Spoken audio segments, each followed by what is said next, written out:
Hey everyone, welcome back to my channel. In this video, we are going to talk about basically that how we can enumerate the usernames for a login page on a WordPress website. कि अगर हमारे पास एक WordPress website है and we figured out कि जो login page है वो specific endpoint पे exist करते हैं, तो उसके login page पे किस तरह से हमने usernames को enumerate करना है या उस वर्डप्रेस वेबसाइट पे कौन से स्पेसिफिक प्लगइन्स यूज़ किए गए हैं, उनके कौन से स्पेसिफिक वेरिएंट्स हैं, ताकि उसके अकॉर्डिंग हम अपनी इंफॉर्मेशन गैदरिंग फेज में अपनी स्ट्रैटेजी को फिगर आउट कर सकें.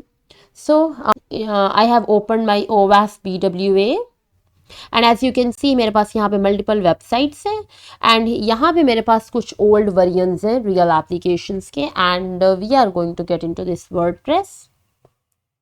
ये मेरे पास अब एक वर्डप्रेस वेबसाइट का बेसिक स्ट्रक्चर है. I can navigate to WP admin. Okay, अगर आपके पास एक स्पेसिफिक वेबसाइट है एंड यू डोंट नो कि उसका कि वो वेबसाइट वर्डप्रेस पे बनी है या नहीं, तो उसके लिए हमारे पास सबसे एक इम्पॉर्टेंट जो एक्सटेंशन है दैट इज़ वेबलाइजर. हम वेबलाइजर को यूज़ कर सकते हैं. वेबलाइजर बेसिकली लिस्ट आउट करती है कि ये वेबसाइट जो है कौन सी टेक्नोलॉजीज़ को यूज़ करते हुए इस वेबसाइट को बिल्ड किया गया है. सो वेबलाइजर जो है वो बेसिकली किसी भी एक वेबसाइट का जो CMS है उसको लिस्ट आउट कर देती है. CMS is content management system, जो कि हमारा वर्डप्रेस स्पेसिफिक सिनेरियो में, या जैसे मैंने सिंपली अभी देखा मेरे पास वेबसाइट ओपन थी, वेबसाइट का होम पेज ओपन था एंड जैसे उसके आगे मैंने WP-admin एंटर किया तो it navigated me to this page. As you can see WordPress website के आगे you have to just enter WP admin, या हम वेबलाइजर एक्सटेंशन के थ्रू भी फिगर आउट कर सकते हैं, या हम अगर WP एडमिन यूज़ करें तो वो वेबसाइट अगर वर्डप्रेस पे बनी है तो it you land on that page. इसके अलावा हम डॉर्किंग के थ्रू भी देख सकते हैं कि अगर एक स्पेसिफिक वेबसाइट है मेरे पास तो हम डॉर्किंग में देख सकते हैं क्या URL में हमारे पास WP कॉन्टेंट, WP JSON इस तरह के एंड पॉइंट्स हैं. अगर वो एग्जिस्ट करते हैं तो it means that website is build using WordPress. So now I have this page here. Basically यहाँ पे हमारे पास यूज़र नेम एंड पासवर्ड है. अब यहाँ पे हम ब्रूट फोर्स कर सकते हैं, बट यूज़र नेम के लिए ब्रूट फोर्स करना, पासवर्ड के लिए ब्रूट फोर्स करना, that I won't recommend that thing. That's not a good way. Brute forcing it always be the least option. Brute forcing is not the way. There are other so many smart techniques that we can use. So brute forcing should not be in your list, or even if it is, it should be at the bottom of the list.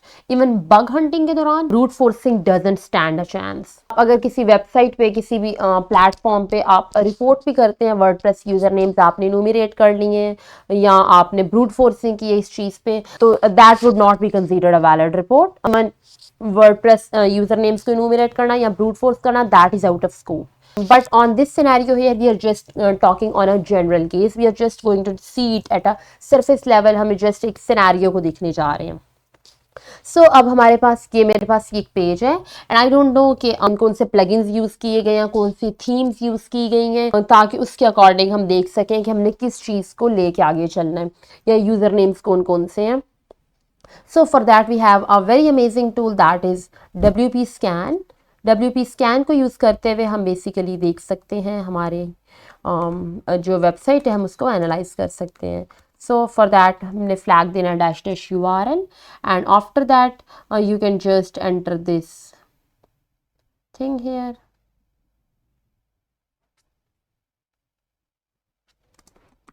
In double quotes and let's enter.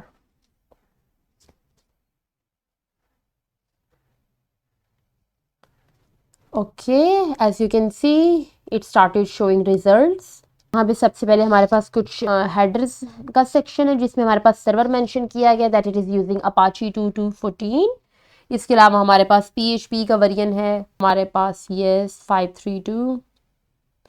उसके अलावा यहाँ पे हमें show हुआ है कि XML RPC enabled है. XML RPC.php हमारे पास वर्डप्रेस साइट के लिए इनेबल्ड है. XML RPC क्या है? XML RPC बेसिकली इनेबल करता है कि हमारी जो वर्डप्रेस वेबसाइट है उसके साथ हम रिमोट कम्युनिकेशन इस्टेब्लिश कर सकते हैं. ये XML RPC प्रोटोकॉल को यूज़ करता है जो अलाउ करता है कि कोई भी external application, services and clients जो हैं वो मेरी वर्डप्रेस वेबसाइट के साथ इंटरेक्ट कर सकते हैं. तो इसको भी हम यूज़ कर सकते हैं अपने एडवांटेज के लिए बग हंटिंग के दौरान. It could be quite useful.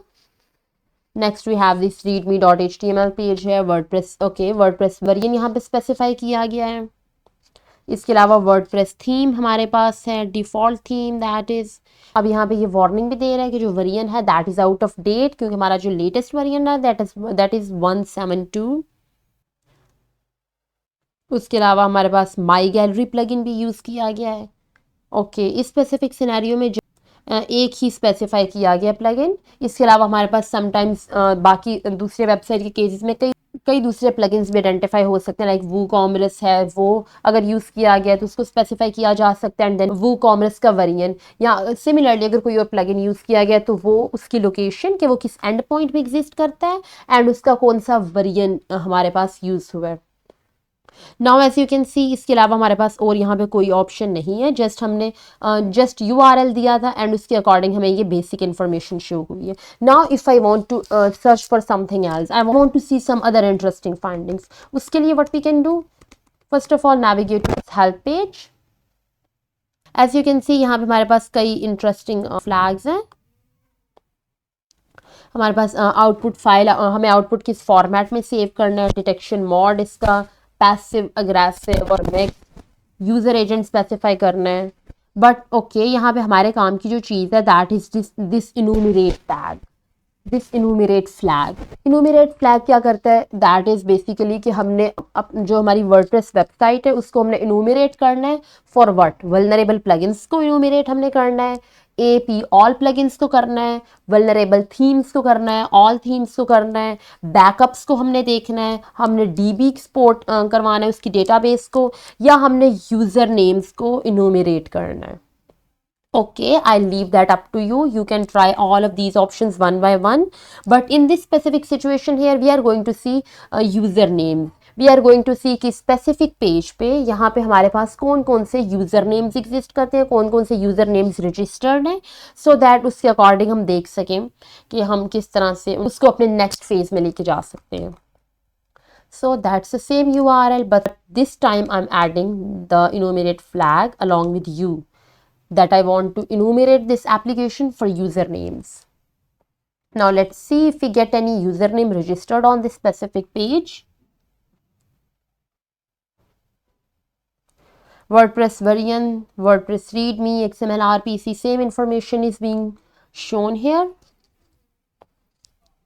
Okay यहाँ पे हमारे पास जस्ट एक यूजर नेम शो हुआ है, just admin user name show हुआ है। ओके अब यहाँ पे हमारे पास इस वेब पेज पे हमारे पास जस्ट एक यूजर नेम है, that is admin, admin user name है हमारे पास, and for the password we don't know, password it could be anything. अब यहाँ पे हम SQL इंजेक्शन ट्राई कर सकते हैं या हम अदर स्ट्रैटेजीज है हम उनको देख सकते हैं to get access for this WordPress dashboard. But ज़रूरी नहीं कि आपके पास जस्ट एक यूज़र नेम ही शो हो। तो इस तरह की अगर कोई सिचुएशन है तो बजाय इसके कि हम अब मुझे एडमिन मिला है एंड अब मैं इस पर जस्ट ब्रूट फोर्सिंग कर दूं, मैं कोई भी एक बड़ी सी वर्ड लिस्ट उठा के इस पर थ्रो कर दूं या one by one passwords try करते जाएं, तो brute forcing is not a smart approach. There are so many other ways. अगर यहाँ पे कोई एक स्पेसिफिक पर्सन एग्जिस्ट कर रहा है, किसी पर्सन का नेम है या इवन इफ एडमिन भी है, हम क्या कर सकते हैं, हम इंफॉर्मेशन गैदर कर सकते हैं उस पर्सन के अगेंस्ट, स्पेसिफिक इंफॉर्मेशन करके एक वर्ड लिस्ट क्यूरेट कर सकते हैं, डिक्शनरी बेस्ड अटैक कर सकते हैं। इसके अलावा हमारे पास SQL इंजेक्शन है और there are so many other ways. But एक वर्डप्रेस वेबसाइट में जरूरी नहीं कि जस्ट आपका जो अटैक रेंज है वो जस्ट एक इस वेब पेज तक लिमिटेड है। There are so many other things. हमारे पास XML RPC है, आप उसको यूज़ कर सकते हैं अपने अगेंस्ट। इसके अलावा अदर सिचुएशंस हैं, कोई हमारे पास वल्नरेबल प्लगइन हो सकता है, कोई वल्नरेबल थीम हो सकती है that you can use for your own advantage. So that was all, just a basic introduction of on enumerating usernames for a WordPress website. So that was all, and see you in the next video.